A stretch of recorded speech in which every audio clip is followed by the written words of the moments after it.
This right here is the Talkswitch by Shure. It's this little button right here that you attach to an Axient wireless microphone. And when you push the button, you can actually route the audio from this mic to a different output. So you could sing into this normally without it pressed. And then when you push the button, it can go to an in-ear monitor rack for like a talkback mic, or you can route the audio to a special effect or something like that. A while back, I did a video on how to set up a talkback mic for your band. And this is a really cool option that I didn't go over in that video. So just consider this an addendum to that video. When I found this product, I didn't see any videos about it online. I reached out to Shure to see if they wanted me to do a video on it. They sent one over for me to do a video. Nothing in this video is paid. All the opinions in this video are my own. Just thought it was a cool product and wanted to do a follow-up video to that talkback video. This is only available for the Axient digital wireless microphone system, so it is pretty specific. But even if it's something that you're not going to use, perhaps you'll still find it interesting for the tech that's out there, especially if you're a nerdy gear guy like I am. That's enough the intro. Consider subscribing if you want to see more videos like this in the future, and let's check out the Shure Talkswitch. So along with an Axient digital receiver, there's three things that you're going to need. You need the Talkswitch right here, and you also need to have an Axient digital handheld transmitter. Do note this only works with the ADX series, so either the ADX2 or ADX2FD. If you have a regular AD2, it won't work with that. And the reason why is because the ADX series works with the Showlink. This is the AD610 Diversity Showlink access point by Shure. I'm just going to refer to it as the Showlink for this video, but this is a really cool device that can send messages to your transmitters from the receiver. And I'll demo that briefly, but these are the three things that you need in order for this to work. So the first step is you need to put in a battery into the Talkswitch. You can push this button right here and this compartment opens right here. These are the batteries that you need. They're pretty specific. I'll link to them down below if you need to get some. Always worth having some extra ones. So put the battery in, and then on your microphone, go ahead and take off the top part like you're about to change the capsule. Screw in the Talkswitch, and then screw in your microphone on top. So it's going to kind of look like this. And then the last step, at least on the microphone, go into the menu and you want to scroll down until you get to Utilities, and then scroll all the way down until you get to Talkswitch. You'll say push enter to add a Talkswitch, and then it'll tell you to push the Talkswitch twice. Once it does that, it says it found the Talkswitch. The model of the Talkswitch is AD651, but I'm just going to call it the Talkswitch. And now it is set up. And you can see that it is working when I push the Talkswitch and this little T shows up on the display screen. And now you're set up on the microphone.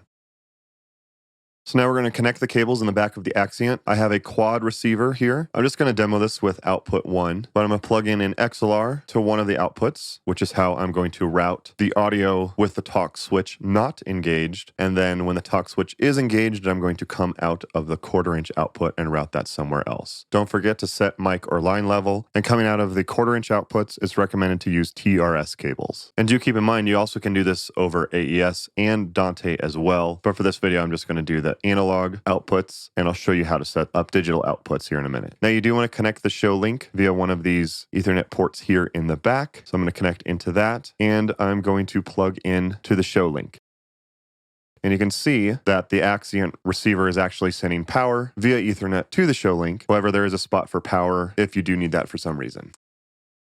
So here is my microphone. It's already synced to the receiver. If you don't know how to do that, I have a whole video walking you through the Axient digital system. Pretty easy to do though, but it is linked with the system. And if you go under network browser and it searches, you should be able to find my Axient digital quad, the AD610 Showlink, as well as the ADX2. All of those should be on this network. If for some reason you're not seeing one of them, you might have to do some configuration, possibly with the Showlink. And you can configure the Showlink using Wireless Workbench. And if you need help with that, I do have a video going over Wireless Workbench. But most of the time, it should just automatically find them. Now, what you want to do is I'm going to go under channel 1. I'm going to click the menu option, and I'm going to scroll all the way down until I get to advanced.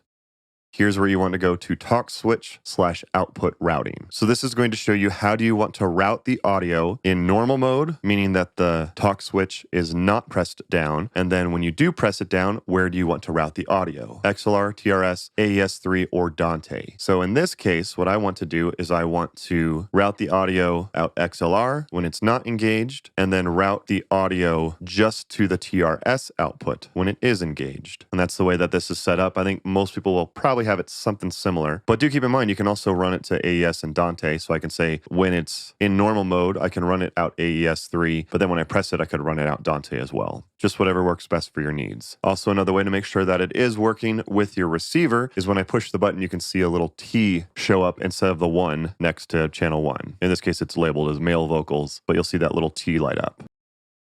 So the thing that's great about the Showlink is that you can see that I'm currently set to group 5, channel 232 on my microphone transmitter. Watch what happens when I do a scan and I search for a new channel. I'm going to hit enter to save that. It's going to set the receiver to group 5, channel 242. Normally I would have to go and sync with the receiver, but because of the Showlink, I don't have to do that. It automatically sent that, and you can see that my microphone is set to group 5, channel 242. Very, very cool, and this is how the Talkswitch is able to work. Just a little bonus tip there. But here's the proof that it's working. This was the best way that I could demo it because I can't just talk into it for a YouTube video. But I'm going to plug in the XLR out of output 1 into this interface here on the left. And then that 1/4 inch cable, I'm going to plug into this audio interface here on the right. Now you can see with my wireless microphone, when I tap on it without the button engaged, you can see the audio is routed here into the left audio interface. And then when I engage the button and tap on it, you can see that audio is only being routed to the right audio interface. This is just the example for the video, so you can see that the audio is routing 2 separate places. When I engage on the Talkswitch, use this information to whatever suits your musical needs.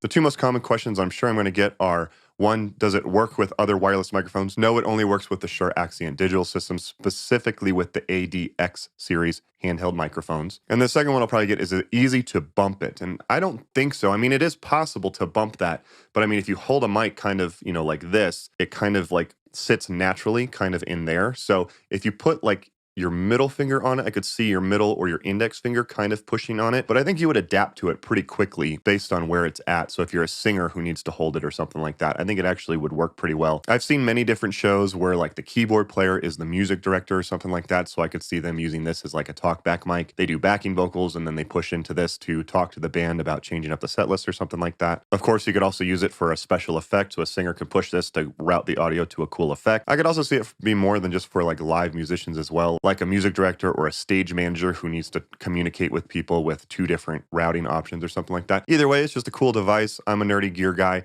I wanted to check it out. Many thanks to Shure for sending this over so I could do a video on it. If you guys did find this video helpful, do me a favor and hit the thumbs up button. It's a free way to support the channel and only takes a second to do so. Also consider subscribing if you want to see more videos like this in the future. Be sure to check out my full video on the Axient digital wireless microphone system. It is the holy grail for wireless systems for like mics and guitars and stuff like that. Pretty incredible, everything that this is capable of doing. And also check out my video on how to set up a talkback mic for your band. And I give you 5 other options on how you can set up a talkback mic. You can check out both of those videos by clicking the links on your screen now. Thank you guys again for watching. Don't forget to like and subscribe. Don't forget to follow me on my social media pages. My handle on pretty much all of them is Scott Yule Music. Thank you guys again for watching. Don't forget to like and subscribe, and I'll see you next time.